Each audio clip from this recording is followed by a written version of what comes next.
Народот сепак си доаѓа на своето. Секој оној кој што тргнал против народот и неговата слобода не завршил како победник, па нема ни сега. Почитувани жители на општина Радовиш, почитувани жители на сите населени места на општина Радовиш, уште еднаш огромна, голема благодарност за довербата која што ни ја дадовте и што уште посилно продолжувате да ни ја давате.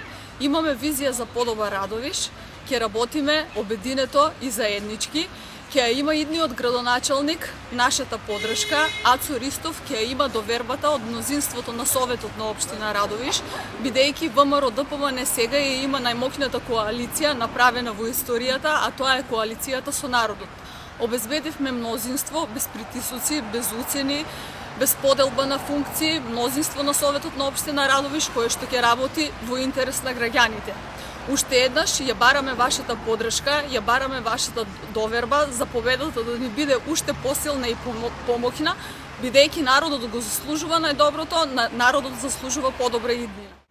Ве повикувам на 31 октомври во недела сите масовно да излеземе на гласање, да ја дадеме поддршката на најдобриот кандидат, на најдобрата личност која што ќе знае како да ја води општината, да ја води општина Радовиш напред, да го заокружиме бројот 7, да дадеме поддршка на Ацо Ристов за иде градоначалник на нашата општина.